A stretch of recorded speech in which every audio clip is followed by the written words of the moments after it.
नमस्कार साथियों, the determination YouTube channel पर एक बार फिर से आप सबों का हार्दिक स्वागत है।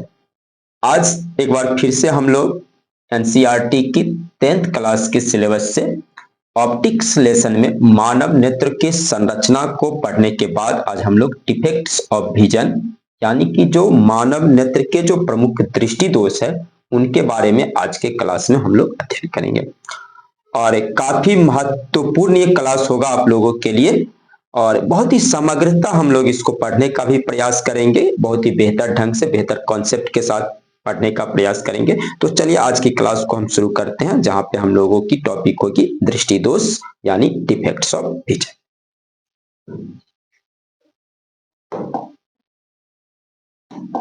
तो सबसे पहले हम लोग आते हैं कि दृष्टि दोष क्या है, इसको समझने का प्रयास करते हैं कि आखिर क्या है दृष्टि दोष।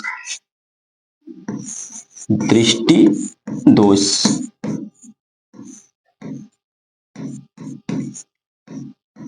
यानी कि डिफेक्ट्स ऑफ विजन। आज के इस क्लास में हम लोग इसी चीज को पढ़ेंगे कि दृष्टि दोष क्या चीज है। जैसा कि आप लोग पहले पढ़ चुके हैं निकट बिंदु और तीव्र बिंदु के बारे में, आज एक बार फिर से हम पहले इन दोनों बिंदुओं की चर्चा कर देना चाह रहे हैं ताकि आप लोग बेहतर ढंग से इस बात को समझ पाएंगे। निकट बिंदु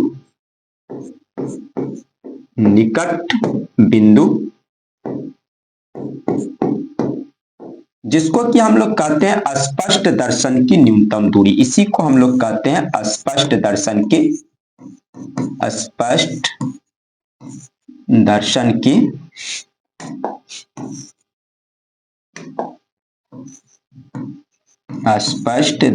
की न्यूनतम दूरी।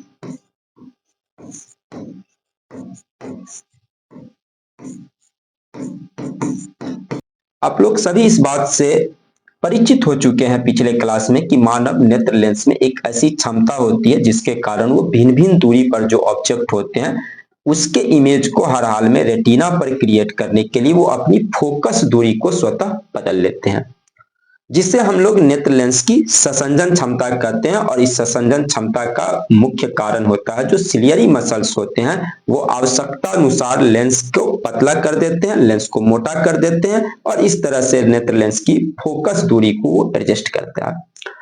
लेकिन क्या होती है कि हम अगर देखने का मतलब अगर किसी वस्तु को आंख के निकट रखा जाए तो कितनी निकट रखी जाए जहां पे हम उस इमेज को सबसे स्पष्ट रूप से देख पाए, उसकी एक विशेष क्षमता होती है। मतलब हमारी आंखों के सामने का वो निकटतम बिंदु जहां पर रखी वस्तु का प्रतिबिंब रेटिना पर सबसे स्पष्ट रूप से दिखाई पड़ता है, उससे हम लोग क्या कहते हैं, स्पष्ट दर्शन की न्यूनतम दूरी कहते हैं, या इसी को हम लोग मानव नेत्र के लिए निकट बिंदु कहते हैं, यानी नियर पॉइंट ऑफ ह्यूमन आई। और आप जानते होंगे कि मनुष्य के लिए नेत्र के लिए जो नियर पॉइंट का मान होता है उसका मान होता है 25 सेंटीमीटर। मतलब एक सामान्य व्यक्ति के निकट बिंदु का मान होता है 25 सेंटीमीटर, यानी इस स्थान पर जो रखा हुआ वस्तु है उसका इमेज रेटिना पर सबसे स्पष्ट रूप से बनता है। अगर वहीं हम दूर बिंदु की बात करें, अगर हम तो मानव नेत्र के लिए दूर बिंदु का मान, अगर हम दूर बिंदु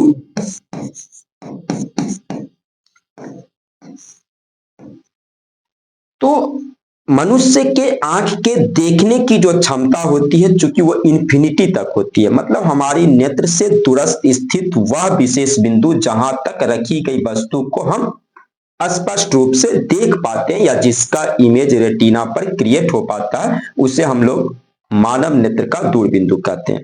और एक सामान्य मानव नेत्र, एक नॉर्मल ह्यूमन आई जो है, वो नॉर्मल ह्यूमन आई की जो देखने की क्षमता होती है वो अनंत तक होती है, इंफिनिटी तक होती है। यानी कि एक नॉर्मल आई के लिए जो फार पॉइंट का मान होता है वो मान आपको अनंत होता है, वो मान आपको इंफिनिटी होता है।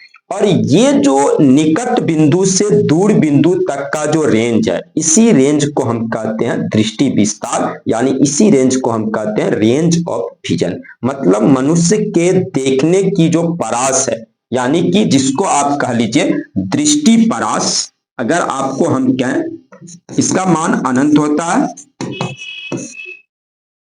अगर हम कहें दृष्टि परास या फिर कहा जाए दृष्टि विस्तार,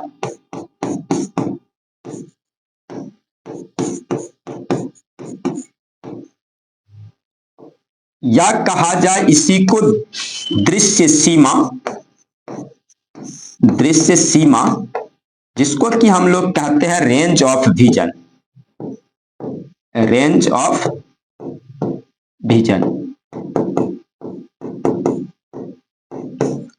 मतलब मानव नेत्र के द्वारा देखने का रेंज क्या है, तो मानव नेत्र निकट बिंदु से दूर बिंदु तक देख पाता है, मतलब 25 centimetre to infinity, this is a range of vision. यही है मानव नेत्र का दृष्टि परास यानी दृश्य सीमा, एक नॉर्मल आई के लिए। लेकिन किसी कारणवश से जब हम 25 सेंटीमीटर से लेकर अनंत तक के किसी भी बिंदु पर रखी, किसी भी दूरी पर रखी वस्तु को देख पाने में, भली भांति देख पाने में, स्पष्ट रूप से देख पाने में असमर्थ होने लगते हैं, तो इसे कहा जाता है दृष्टि दोष।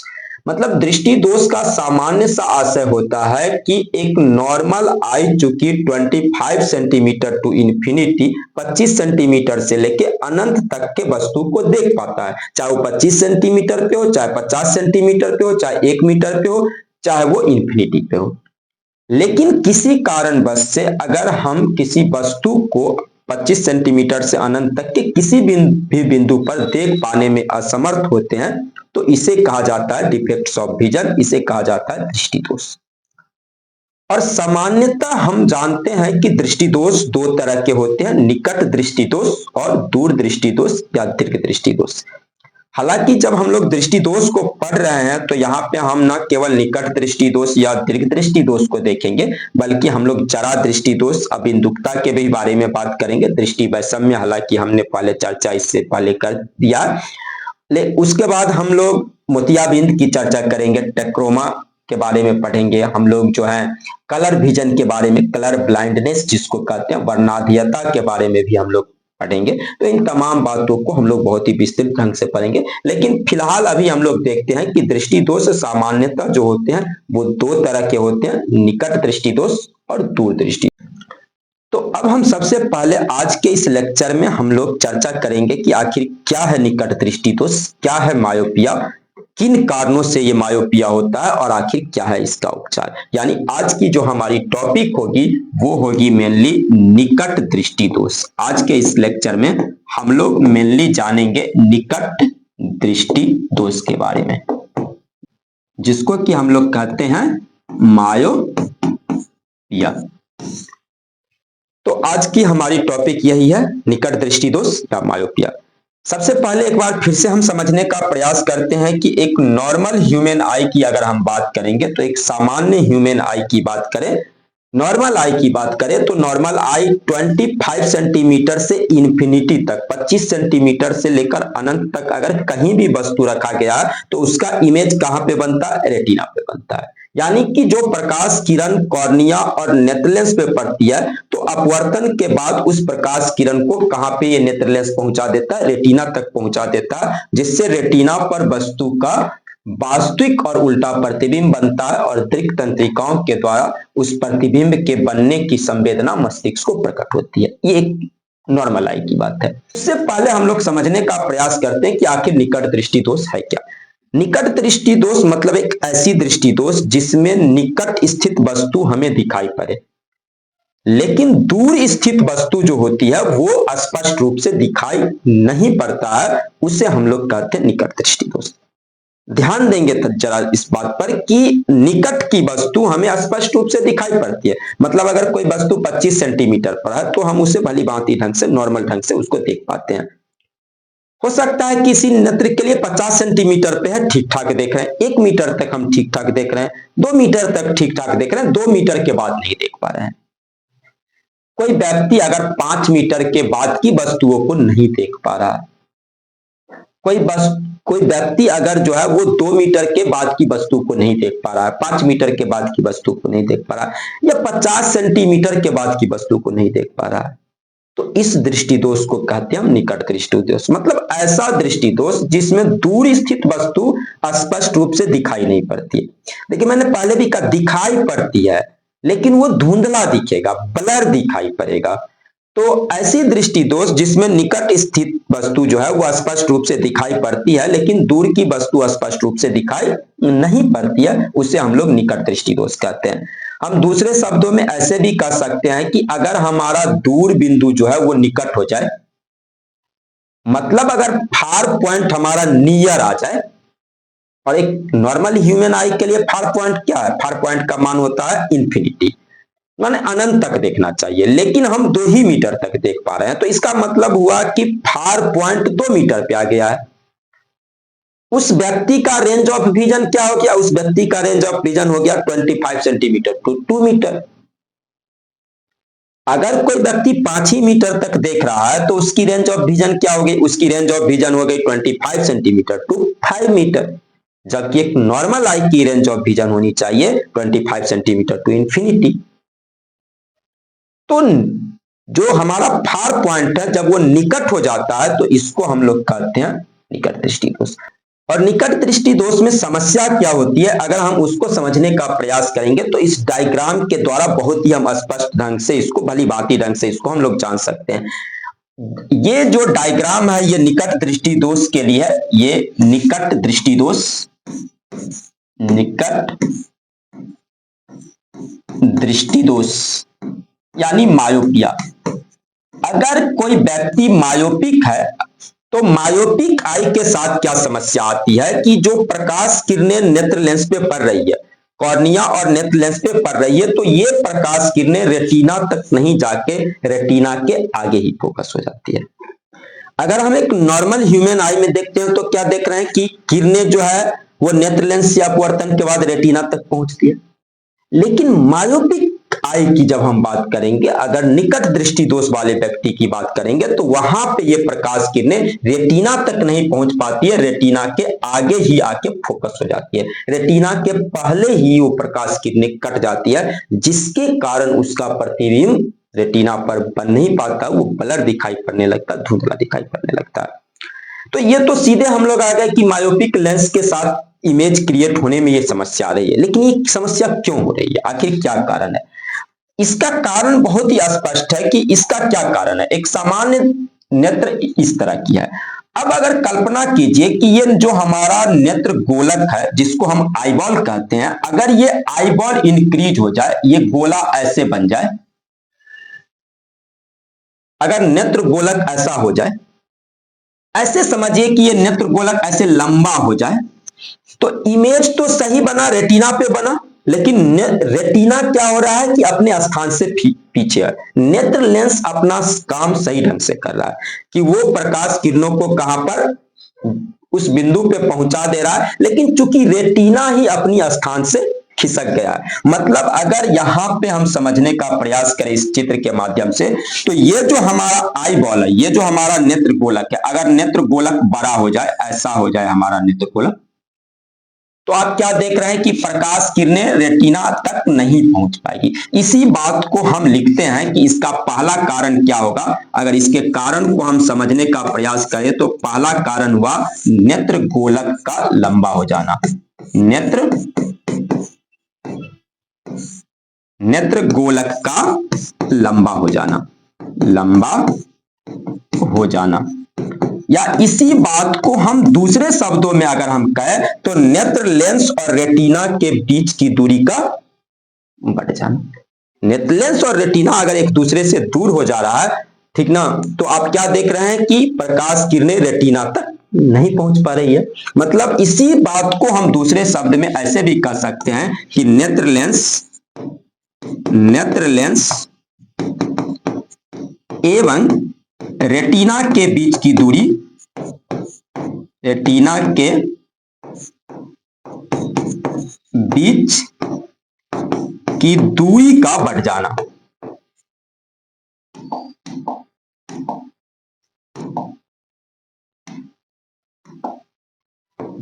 दूरी का बढ़ जाना।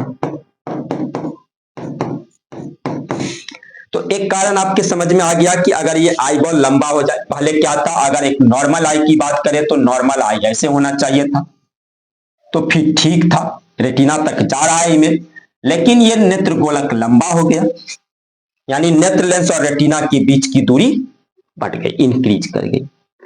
दूसरा कारण, इसको हम ऐसे समझने का प्रयास करें कि अगर हम दूसरे काउच को देखने का प्रयास करें तो रेटिना ठीक है, अपनी जगह पे है, मतलब इसको 1 मिनट के लिए हम ये जो बड़ा सा घेरा लगाए हैं इसको 1 मिनट के लिए हम मिटा दे रहे हैं। और अब देखिए कि ये जो आईबॉल है हमारा, ये आईबॉल ठीक है, ये सही काम कर रहा है,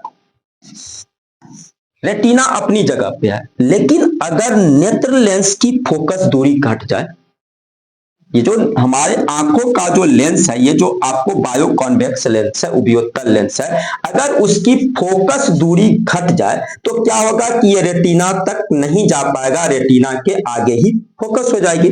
तो दूसरा बहुत ही स्पष्ट कारण बनता है कि हमारा जो है नेत्र लेंस की फोकस दूरी का घट जाना। और नेत्र लेंस की फोकस दूरी कैसे घटेगी, जब नेत्र लेंस मोटा हो जाएगा। और नेत्र लेंस का मोटा होना मतलब सिलियरी पेशियों का काम, सिलियरी पेशियां यानी पक्षमल पेशियां जो होती है वही निर्धारित करती है कि नेत्र लेंस कैसे पतला होगा और कैसे मोटा होगा। तो अगर सिलियरी पेशी के द्वारा नेत्र लेंस मोटा हो जाए या किसी भी कारण से अगर हमारी नेत्र लेंस मोटा हो जाता है तो उसकी फोकस दूरी घट जाएगी। मोटा हो जाना मतलब उसके कर्वेचर का बढ़ जाना। तो बहुत ही स्पष्ट कारण है कि अगर हम इसके दूसरे कारण को देखेंगे तो दूसरा क्या कारण बनता है इसका, दूसरा जो कारण बनता है इसका वो कारण है नेत्र लेंस की फोकस दूरी का घट जाना। इसी को हम दूसरे शब्दों में कह सकते हैं कि नेत्र लेंस का मोटा हो जाना, नेत्र लेंस का मोटा हो जाना। इसी शब्द को हम तीसरे ऐसे शब्दों में कह सकते हैं कि नेत्र लेंस की जो कर्वेचर है, जो उसकी वक्रता है, उस वक्रता का बढ़ जाना। तो इसी बात को हम ऐसे लिख सकते हैं कि नेत्र लेंस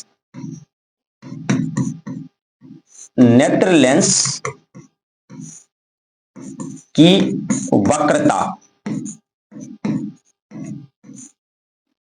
का बढ़ जाना। अगर नेत्र लेंस ज्यादा वक्र हो जाएगा, उसकी सतह ज्यादा वक्र हो जाएगी, तो स्वाभाविक बात है कि अगर उसका कर्वेचर जो है ज्यादा हो जाएगा तो उसकी फोकस दूरी घट जाएगी, और फोकस दूरी घट जाएगी तो रेटिना के आगे ही फोकस हो जाएगी। अब यहाँ पे बहुत ही महत्वपूर्ण बात है कि जब आप बड़े लेवल के कॉम्पिटिटिव एग्जामिनेशन में होते हैं तो विकल्प आपको कई तरह से दिए जा सकते हैं, और निकट दृष्टि दोष कारण बस यही 2 कारण है, लेकिन उसको रखने का, उस विकल्प को देने का तरीका बहुत अलग अलग हो सकता है, और यहाँ बहुत ही जरूरत होगी कि हमारी कॉन्सेप्ट क्लियर हो, हम बेहतर ढंग से चीजों को समझ पाए। तो आप फिर से एक बार समराइज करने का प्रयास कीजिए कि निकट दृष्टि दोष में क्या होती है। निकट दृष्टि दोष में व्यक्ति जो है वो निकट की वस्तु को देख पाता है लेकिन दूर की वस्तु को नहीं देख पाता है। मतलब एक नॉर्मल आई की range of vision 25 centimetre to क्या है, इंफिनिटी है, लेकिन अगर किसी कारणवश से कोई व्यक्ति 25 सेंटीमीटर पर तो देख रहा है, 1 मीटर तक देख रहा है, 2 मीटर तक देख रहा है, उसके बाद नहीं देख पा रहा है। I can see my near point but I can not see my far point. तो ऐसे कंडीशन में इसको हम लोग कहते हैं मायोपिक आई। समझ पा रहे हैं बात को, बहुत ही क्लियर चीज है कि अगर हमारा दूर बिंदु निकट हो जाए, अगर हमारा फार पॉइंट नियर हो जाए तो इसको हम लोग निकट दृष्टि दोष कहते हैं। और निकट दृष्टि दोष के 2 कारण हो गए। पहला कारण कि अगर हमारा आईबॉल लंबा हो जाए, नेत्र गोलक अगर लंबा हो जाता है, जिसको कि हम लोग कहते हैं कि नेत्र लेंस और रेटिना के बीच की दूरी अगर इंक्रीज कर जाए, बढ़ जाए, तो भी क्या होगा, किरणें रेटिना के आगे फोकस हो जाएगा। दूसरा कारण है कि अगर ये नेत्र लेंस मोटा हो जाए, यानी नेत्र लेंस की फोकस दूरी घट जाए, तो हम इसको कह सकते हैं नेत्र लेंस का मोटा हो जाना, या हम कह सकते हैं नेत्र लेंस की फोकस दूरी का घट जाना। नेत्र लेंस की कर्वेचर जो है वो अगर बढ़ जाती है तो ऐसे कंडीशन में क्या होगा कि उसकी फोकस दूरी घट जाएगी, यानी कि सिलियरी मांसपेशियां जो होंगी वो जब नेत्र लेंस को ज्यादा मोटा कर देगा तो दूर से आने वाली जो प्रकाश किरणें है वो हमारी आंख के नेत्र लेंस से अपवर्तन के बाद रेटिना के आगे फोकस हो जाएगी। क्लियर है? अब आते हैं कि इस दृष्टि दोष का उपचार क्या चीज है, इसको कैसे दूर किया जाए। तो बहुत ही सिंपल सी बात है कि कोई ऐसा लेंस लगाया जाए, कोई ऐसा उपाय किया जाए कि इस प्रकाश किरणों को जो रेटिना के आगे फोकस हो जा रहा है, अगर इसको रेटिना तक पहुंचाया जाए, अगर यहां पे इमेज बनने के बदले यहां पे इमेज बने तो ठीक है, नॉर्मल आई की तरह हम देख पाएंगे। मतलब प्रकाश किरणों को रेटिना तक पहुंचाना है, मतलब इस दृष्टि दोष को दूर करने के लिए हमें ऐसे साधन की आवश्यकता पड़ेगी जो प्रकाश किरणों को अपसारित कर सके, थोड़ा और फैला के रेटिना तक पहुंचा सके। और अपसारित करने के लिए हमें अपसारी लेंस की जरूरत होगी। तो इस दृष्टि दोष को दूर करने के लिए हमें अपसारी लेंस का प्रयोग, मतलब कि अवतल लेंस का प्रयोग चश्मे के रूप में करना होगा। देखिए, आपको बहुत क्लियर रूप में हम बता देना चाहते हैं कि चश्मा किसी भी दृष्टि दोष का इलाज नहीं है।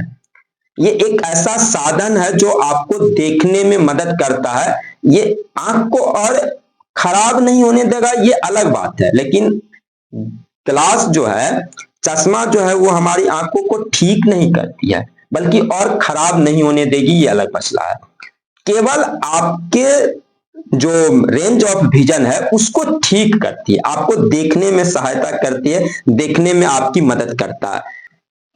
तो इसको थोड़ा सा चित्र के माध्यम से समझने का प्रयास करेंगे कि क्या करते हैं, इसका उपचार क्या चीज है। निकट दृष्टि दोष का उपचार,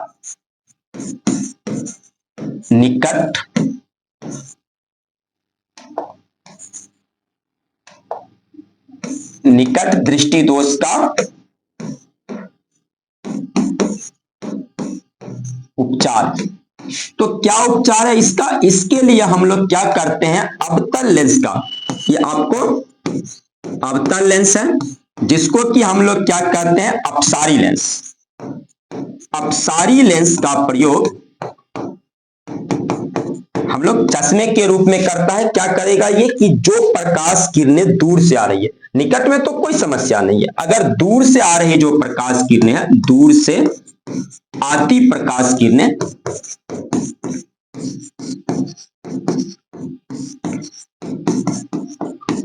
दूर से आने वाली जो प्रकाश किरणें हैं वो क्या करेगा, पहले हम हमारे ग्लास पे पड़ेगा, चश्मे पे पड़ेगा। अगर हम अवतल लेंस का प्रयोग चश्मे के रूप में करते हैं तो ये अवतल लेंस क्या करता है, इन प्रकाश किरणों को थोड़ा अपसारित कर देता है। आप देख रहे हैं, थोड़ा सा ये अपसारित कर दे रहा है, अपसारित कर दे रहा है। और जब ये अपसारित कर देगा तो ये अब नेत्र लेंस पे पड़ी, जिसके कारण नेत्र लेंस उसको ले जाके कहां पर, रेटिना पे ले जाके उसको कहां पर, तो रेटिना पर इमेज को क्रिएट कर देगा, रेटिना पे जाके इमेज को बनाएगा। इस तरह से हम उस वस्तु को बहुत ही अच्छी तरह से भली भांति ढंग से देख पाएंगे। अब अगर इसी बात को गणितीय रूप में समझने का प्रयास करें तो बहुत ही बेहतर ढंग से आप इसको गणितीय रूप में समझ पाएंगे कि निकट दृष्टि दोष वाले व्यक्ति के पास समस्या क्या है। समस्या यह है कि जो अनंत से प्रकाश किरणें आ रही है, दूर से जो प्रकाश किरणें आ रही है, वो प्रकाश किरणें रेटिना तक नहीं पहुंच पा रही थी। तो ऐसे कंडीशन में जो हम संशोधनात्मक लेंस का प्रयोग करते हैं चश्मे के रूप में, अगर वो अनंत की वस्तु पर, अनंत पर रखी गई वस्तु का इमेज उस व्यक्ति के फार पॉइंट पे बनाए, मतलब कि अगर हम u का मान, अगर हम u को इंफिनिटी कर दें, u का मान अनंत कर दें, इंफिनिटी कर दें, मतलब अगर u का मान इंफिनिटी हो और सपोज दैट कि वो व्यक्ति जो है वो आपको d 25 centimetre to D distance तक, 25 सेंटीमीटर से जैसे 2 मीटर तक, 5 मीटर तक, हम उसको एक डी मान लेते हैं कि डी मीटर तक वो देख पाता है। तो ऐसे कंडीशन में कि अनंत पर स्थित वस्तु अगर 2 मीटर पे आ जाए, 5 मीटर पे आ जाए, डी मीटर पे आ जाए, तो व्यक्ति भली भांति ढंग से वस्तु को देख पाएगा। तो u का मान हमने क्या लिया, इंफिनिटी ले लिया। v का मान अगर उस व्यक्ति के लिए जो निकट दृष्टि दोष से ग्रसित व्यक्ति है, मायोपिक आई वाले के लिए हम v का मान d मीटर ले लेते हैं। और मान लेते हैं कि जो संशोधनात्मक लेंस चश्मे के रूप में प्रयोग किया जाता है उसकी फोकस दूरी को अगर हम f मान ले, तो ऐसे कंडीशन में आप लोग जानते हैं लेंस फार्मूला से, लेंस सूत्र को अगर लगाइए तो लेंस सूत्र क्या कहता है, लेंस सूत्र है 1/v minus 1/u equal to 1/f। तो देखिए यहाँ पे 1/v, v के जगह पे हो गया d माइनस हो गया, और 1/u यहाँ पे माइनस इंफिनिटी हो गया इक्वल टू 1/f।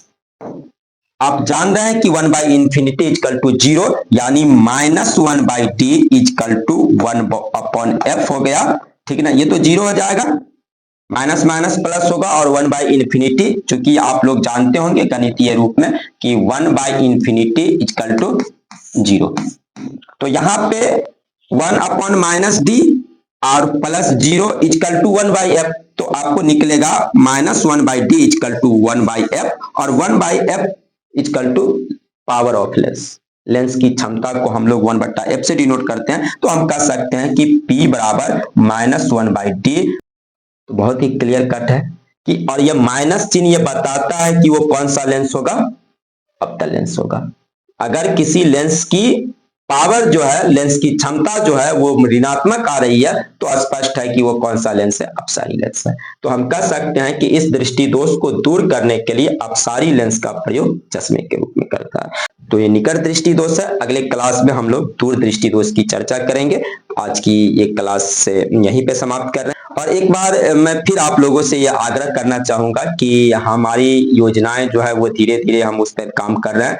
बहुत जल्द हमारी ऐप, हमारी वेबसाइट लॉन्च होगी, और ये कारवा बहुत आगे तक जाएगा। द डिटर्मिनेशन परिवार बहुत बड़ी योजना को लेकर आ रही है। तो अगर ये वीडियो अच्छा लगता है, हमारी क्लास आपको अच्छी लगती है, तो इसे शेयर करना ना भूलें। हमारे चैनल को सब्सक्राइब भी कर लें, बेल आइकॉन को दबा लें, ताकि हमारी वीडियो जो ही अपलोड होगी तो जानकारी आपको मिल जाएगी। हमारे पास कुछ रिसोर्सेज कम थे, लेकिन धीरे धीरे हम उन तमाम चीजों पर काम कर रहे हैं, और अब नियमित रूप से आपको लगभग इस चैनल पे वीडियो मिलते रहेंगे।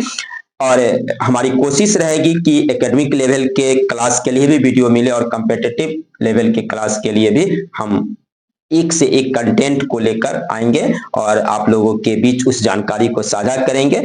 तो कृपया इसे अधिक से अधिक लोगों तक पहुंचाने की कृपा करें, यह हमारी अपील होगी एक बार फिर से आप लोगों से कि इस चैनल को सब्सक्राइब कर लें, बेल बटन को भी दबा दें। और अगर कोई समस्या होती है या कोई खास चीज कोई खास टॉपिक जिस पर कि आप चाहते हैं कि वीडियो बनाई जाए, तो आप कमेंट बॉक्स में निश्चित रूप से उसको मेंशन करें, क्योंकि अगले सत्र से, अगले ईयर से आपको, या दिसंबर से हमारी जो है वो कोर्स प्रॉपर रूप में चलेगी। लेकिन फिलहाल मेरी कोशिश रहेगी कि यूट्यूब पर आप लोगों के से नियमित तौर पे मिलता रहूं, आप लोगों के बीच आता रहूं, और निश्चित रूप से मैं आप लोगों के बीच आता रहूंगा, अच्छे अच्छे कंटेंट के साथ आता रहूंगा।